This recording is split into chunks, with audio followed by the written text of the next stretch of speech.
This is who Lionel Scaloni has chosen. Compared to some of the other big teams, Whitty, there weren't as many surprises in this one.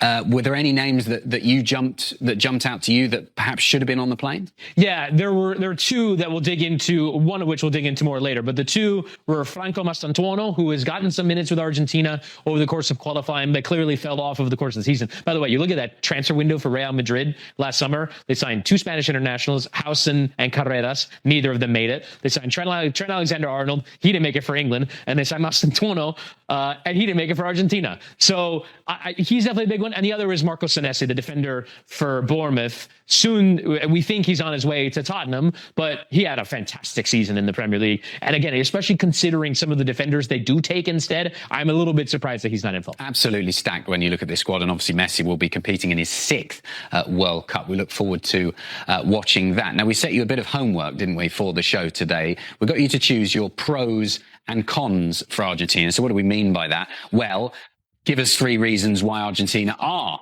going to repeat and win the World Cup again, and give us 3 reasons why they aren't, perhaps the detractors, why Argentina might not win it. So we're going to start with the pros. The floor is yours. Yeah, so we'll start with the pros, and the first one they've gone for is continuity. The only starter from the 2022 World Cup final that is not in the squad is Angel Di Maria, who of course retired after the Copa America last summer. And you can basically say a lot of that team that started that final will probably start on opening day. They have that level of continuity where you can very clearly see the way that Scaloni built that team over time. And he basically said, Messi can go win us the game. Everyone else around him needs to run for him. And I think that's kind of similar to what they're going to do. We'll see Enzo Fernandez maybe play in a little bit more of an advanced role. We saw Paredes play a fair bit in that sort of holding role, but Julian Alvarez up front does a lot of running. Thiago Almada on the left side does a lot of running. He might be one of the new players that comes in for Di Maria. The second one for me is I really like, in terms of a difference, the player who I actually think stands to make the biggest impact in attacking positions is probably Giuliano Simeone, because of the way that he has evolved over the last 2 seasons with Atletico Madrid. I think he's a perfect player that fits right into that ethos,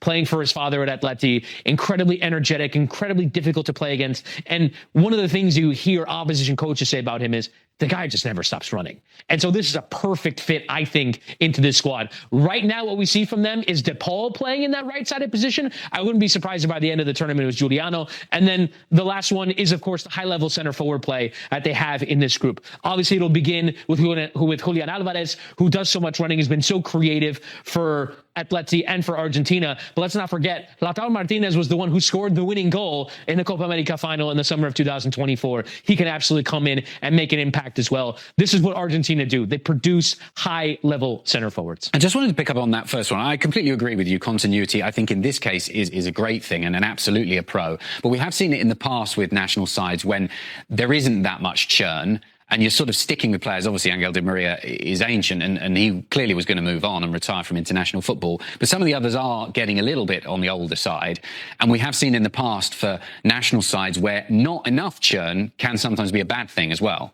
Should we just go straight into the cons? Let's go straight into the cons. Can we put up the graphic here? Did you choose that? Yeah, so let's go to the cons. Great Too much continuity. The only starter from the 22 final not on the roster is Angel Di Maria. I took the exact same, and this is sort of one of those things where basically the result will determine whether or not continuity was great or continuity was bad. Either you're a genius or an idiot, basically. Right, exactly. You look at some of the players that can easily, I think, be found wanting in this tournament. Nicolas Otamendi can definitely be one in center defense. I am shocked when we mentioned Senesi earlier that Otamendi does make it and might even start in some of these games. I think Rodrigo De Paul, I was watching some video on them last night. In qualifying, he still looked like the Rodrigo De Paul. They have to hope that some of the De Paul that we've seen for Inter Miami in the last 12 months is not that player, because he has had some bad performances in MLS for Inter Miami. They have to hope it's the very best De Paul. If not, I think he could very easily be replaced by Giuliano Simeone in the team.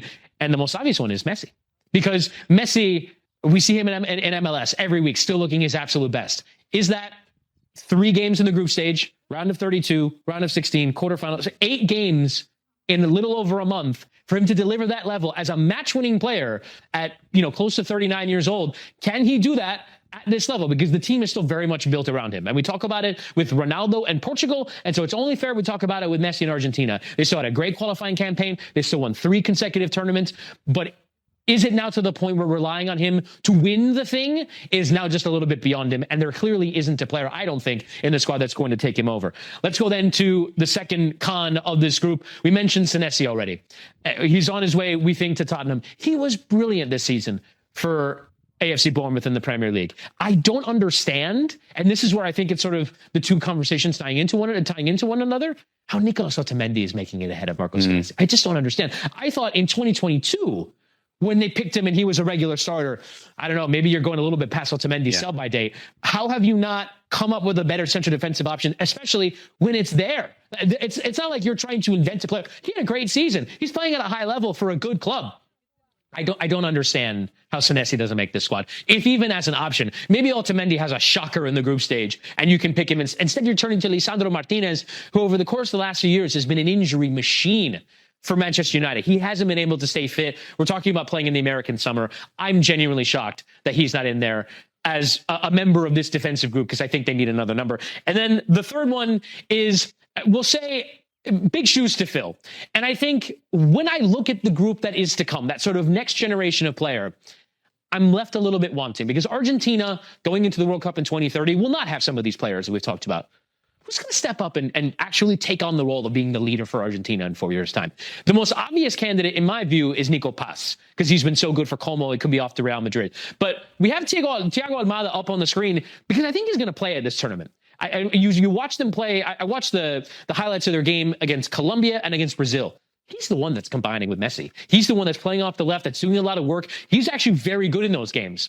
And Almada, when he signed for Atlanta United from South America, he was the record transfer in MLS, because the thinking was, this is the next guy for Argentina. His career has stagnated pretty significantly, both in Major League Soccer and when he's gone to Europe with, he had a good time of it at Botafogo, but Atleti has not kicked on. The Atleti fans are kind of thinking, that was kind of a bad transfer. We might have wasted some money there.